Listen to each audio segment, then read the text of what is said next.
आज हमारे पास बेगूसराय का एक मामला है जिसकी परतें जब खुलती हैं तो कई चौंकाने वाली बातें सामने आती हैं। एक हत्या, 5 दोषी और उनमें से कुछ को सजा मिलती है 2-2 आजीवन कारावास की। एक ही हत्या के लिए 2 उम्र कैद। ये सुनकर ही दिमाग में कई सवाल उठते हैं। मतलब ये कैसे मुमकिन है और अदालत को ऐसी सजा सुनाने की जरूरत क्यों पड़ी? आज हम इसी मामले की तह तक जाएंगे। इसके तार एक जमीनी विवाद से जुड़े हैं, लेकिन कहानी सिर्फ जमीन की नहीं है। चलिए समझते हैं कि इस केस में ऐसा क्या था जिसने इसे इतना असाधारण बना दिया। हाँ, ये मामला पहली नजर में जितना सीधा लगता है, कानूनी तौर पर उतना ही पेचीदा और महत्वपूर्ण है। ये सिर्फ एक हिंसक अपराध की कहानी नहीं है, बल्कि ये हमारे समाज की उन दरारों को भी दिखाता है जहां जमीन के छोटे छोटे टुकड़े जिंदगी से बड़े हो जाते हैं। और देखिए, अदालत का फैसला ये बताता है कि जब कानून अपनी पूरी ताकत से काम करता है तो उसका असर कितना गहरा हो सकता है। तो फिर शुरू से शुरू करते हैं। उस दिन असल में हुआ क्या था? बात है 31 मार्च 2019 की। बेगूसराय के बगवाड़ा मौजा में एक खेत है। सुबह के करीब 10 बज रहे होंगे और जयप्रकाश पासवान का परिवार अपने खेत में गेहूं की फसल काट रहा था। जी सोचिए, एक बिल्कुल आम दिन। जयप्रकाश के साथ उनके पिता थे राम प्रवेश पासवान, चाचा नरेश पासवान, एक और रिश्तेदार चंद्रभान पासवान और उनकी मां सीता देवी। सब साथ में काम कर रहे थे। एक ऐसा मंजर जो हमारे देश के गांवों में हर रोज दिखाई देता है। और यही इस घटना को और भी भयानक बना देता है। हिंसा अक्सर वहां सबसे ज्यादा चुभती है जहां उसकी उम्मीद सबसे कम हो। एक परिवार जो अपनी रोजी रोटी के लिए मेहनत कर रहा है, उसे क्या पता था कि कुछ ही पलों में उनकी दुनिया हमेशा के लिए बदलने वाली है। ठीक सुबह 10 बजे चीजें बदल गईं। रिपोर्ट के मुताबिक 5 लोग वहां पहुंचे। नाम थे डोभी महतो, अमित कुमार उर्फ बौद्धा महतो, रामराजी पासवान, अरविंद पासवान और भूषण पासवान। और वो खाली हाथ नहीं थे। उनके हाथों में पिस्तौल और फरसा जैसे धारदार हथियार थे। बिल्कुल। यहाँ पर एक चीज गौर करने वाली है, 5 लोगों का एक साथ हथियारों से लैस होकर आना। ये साफ इशारा करता है कि ये कोई अचानक हुआ झगड़ा नहीं था। हाँ, मतलब ये एक सोची समझी योजना थी। जी बिल्कुल। और उनकी योजना बेहद क्रूर थी। आते ही भूषण पासवान ने बिना कुछ कहे सीधे जयप्रकाश के पिता राम प्रवेश पासवान की सिर में गोली मार दी। उनकी वहीं मौके पर ही मौत हो गई। जरा उस पल की कल्पना कीजिए, जयप्रकाश के लिए वो क्या मंजर रहा होगा। एक पल पहले वो अपने पिता के साथ काम कर रहे थे और अगले ही पल उनकी लाश उनके सामने थी। ये सिर्फ एक हत्या नहीं थी, ये एक संदेश था आतंक फैलाने का। क्योंकि हमला यही नहीं रुका। उनका मकसद सिर्फ एक व्यक्ति को मारना नहीं था, बल्कि पूरे परिवार को खत्म करना या हमेशा के लिए डरा देना था। बिल्कुल। इसके बाद जो हुआ वो किसी बुरे सपने जैसा था। रामराजी पासवान ने चंद्रभान पासवान पर गोली चलाई, अमित कुमार ने शिकायतकर्ता जयप्रकाश पर जानलेवा हमला किया और डोभी महतो ने जयप्रकाश के सिर पर फरसे से वार किया। ये एक चौतरफा हमला था। और जब गोलियां चल गई तो उन्होंने फरसे का इस्तेमाल किया। रामराजी पासवान ने चंद्रभान पासवान को फरसे से जख्मी किया और डोभी महतो ने चाचा नरेश पासवान पर भी फरसे से हमला किया। मतलब वहां मौजूद किसी भी पुरुष सदस्य को बख्शा नहीं गया। अगर हम इस हमले के पैटर्न को देखें तो ये बेहद संगठित है। हर हमलावर का एक तय निशाना था। पिस्तौल और फरसा दोनों का इस्तेमाल ये दिखाता है कि उनका इरादा सिर्फ डराना नहीं, बल्कि ज्यादा से ज्यादा नुकसान पहुंचाना था। ये एक तरह का सैन्य हमला लगता है जहां दुश्मन को कोई मौका ही नहीं दिया जाता। तो अब उस सवाल पर आते हैं जो सबको परेशान करता है, आखिर इतनी नफरत क्यों? सूत्रों में बस इतना जिक्र है कि ये एक जमीनी विवाद था, लेकिन ये शब्द अपने आप में बहुत कुछ छिपा लेता है, खासकर बिहार जैसे राज्य में। सही कहा। जब हम जमीनी विवाद सुनते हैं तो हमें लगता है कि शायद जमीन की सीमाओं को लेकर कोई झगड़ा होगा, लेकिन अक्सर खासकर ग्रामीण भारत में जमीन सिर्फ मिट्टी का टुकड़ा नहीं होती। वो इज्जत, ताकत और सामाजिक रुतबे का प्रतीक होती है।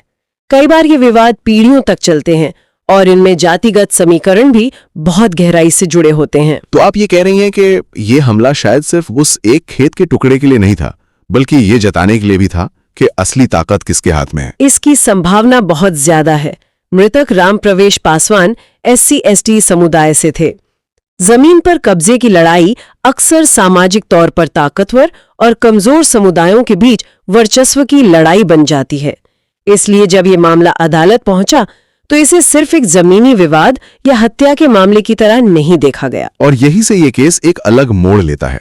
इतने भयानक हमले के बाद सबकी नजरें इस बात पर थीं कि क्या कानून इन पीड़ितों को न्याय दिला पाएगा।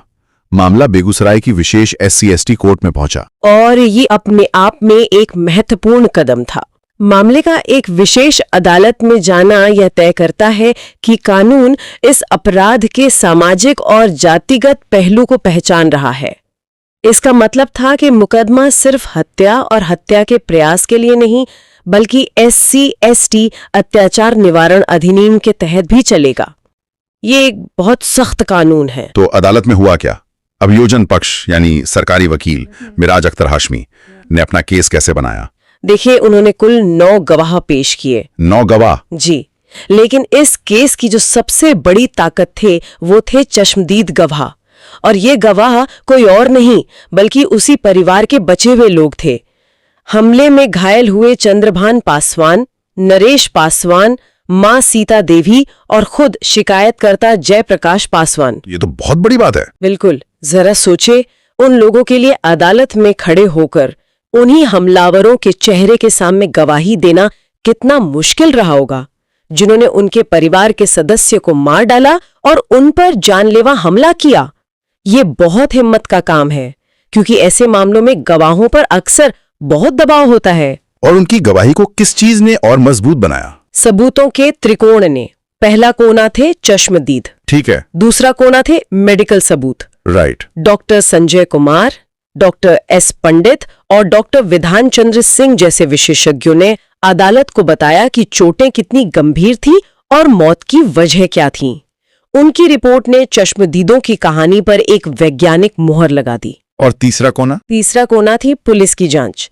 इन्वेस्टिगेटिंग ऑफिसर्स दिनेश प्रसाद सिंह और वरुण कुमार ने जो सबूत इकट्ठा किए, घटनास्थल का जो नक्शा बनाया और हथियारों की जो बरामदगी की, उसने इस पूरे केस को एक साथ जोड़ दिया। जब चश्मदीद की गवाही, मेडिकल रिपोर्ट और पुलिस की जांच तीनों एक ही कहानी कह रही हों, तो बचाव पक्ष के लिए कोई रास्ता नहीं बचता। तो अब आते हैं फैसले पर।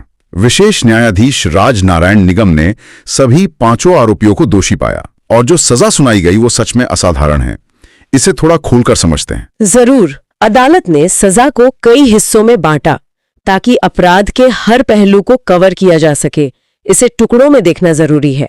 ठीक है, तो सबसे पहले हत्या का चार्ज। राम प्रवेश पासवान की हत्या के लिए इंडियन पीनल कोड यानी IPC की धारा 302 के तहत सभी 5 को आजीवन कारावास और 20,000 रुपए का जुर्माना लगाया गया।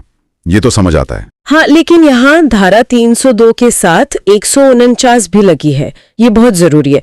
धारा 149 कहती है कि अगर कोई गैरकानूनी भीड़ कोई अपराध करती है तो उस भीड़ का हर सदस्य उस अपराध के लिए बराबर का जिम्मेदार है, भले ही गोली किसी एक ने ही चलाई हो। अच्छा। अदालत ने ये माना कि ये 5 लोग एक साझा इरादे के साथ एक गैंग बनाकर वहां गए थे। अच्छा, तो इसलिए सभी 5 को हत्या के लिए बराबर सजा मिली। लेकिन हमला तो बाकियों पर भी हुआ था। बिल्कुल, और अदालत ने उसे भी नजरअंदाज नहीं किया। हत्या के प्रयास यानी IPC 307 के तहत सभी को 10 साल की कैद और 10,000 रुपए का जुर्माना हुआ। फिर घातक हथियारों के साथ दंगा करने यानी धारा 148 के तहत 3 साल की सजा और गैर कानूनी भीड़ बनाने के लिए भी अलग अलग सजाएं दी गई। तो अदालत ने सिर्फ हत्या को नहीं बल्कि वहां जाकर दंगा करने, गैंग बनाने और दूसरों को मारने की कोशिश करने, हर एक काम को एक अलग अपराध माना। यही इस फैसले की खासियत है।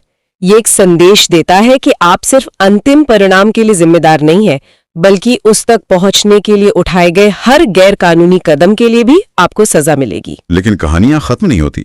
यहीं पर वो दूसरा आजीवन कारावास वाला पहलू आता है जिसने मुझे सबसे ज्यादा चौंकाया। डोबी महतो, अमित कुमार और भूषण महतो को SC/ST एक्ट के तहत भी सजा मिली और उसमें भी धारा 32V के तहत फिर से आजीवन कारावास। मतलब एक ही जुर्म के लिए 2-2 उम्र कैद। ये कैसे काम करता है? ये एक बहुत अच्छा सवाल है। इसे डबल सजा की तरह नहीं देखना चाहिए। अदालत ये कह रही है कि यहाँ 2 अलग अलग तरह के अपराध हुए हैं जो एक ही घटना में हुए। पहला अपराध है एक इंसान की जान लेना, जिसकी सजा IPC के तहत दी गई। दूसरा अपराध है एक वंचित समुदाय के व्यक्ति के खिलाफ सिर्फ इसलिए अत्याचार करना क्योंकि वो उस समुदाय से है। ये अपने आप में एक अलग और उतना ही गंभीर अपराध है। मतलब एक सजा क्या किया के लिए और दूसरी सजा क्यों किया के लिए? आप इसे ऐसे समझ सकती हैं, SC/ST एक्ट का मकसद ही ऐसे अपराधों को रोकना है जो जातिगत नफरत से पैदा होते हैं। तो जब अदालत इस एक्ट के तहत भी आजीवन कारावास देती है तो वो ये कहती है कि ये सिर्फ एक व्यक्ति की हत्या नहीं थी, ये पूरे समुदाय पर हमला था, ये सामाजिक न्याय पर हमला था और कानून इसे किसी भी सूरत में बर्दाश्त नहीं करेगा। और इसके अलावा SC/ST एक्ट और आर्म्स एक्ट की और भी धाराएं लगाई गई। तो कुल मिलाकर ये एक ऐसी सजा है जिसने कोई भी पहलू छोड़ा नहीं। बिल्कुल, ये एक बहुस्तरीय सजा है। ये दिखाती है कि न्याय की प्रक्रिया कितनी लहरी और गहरी हो सकती है। ये सिर्फ दोषियों को जेल भेजना नहीं है, ये समाज को एक बहुत स्पष्ट और मजबूत संदेश देना भी है। घटना जो है सो 9/8/19 को जो है सो डोमी महतो, भूषण पासवान, अमित महतो, रामराजी पासवान, अरविंद पासवान और भूषण पासवान मिलकर जो है सो राम प्रवेश पासवान की हत्या कर दिया गेहूं काटने के विवाद को लेकर।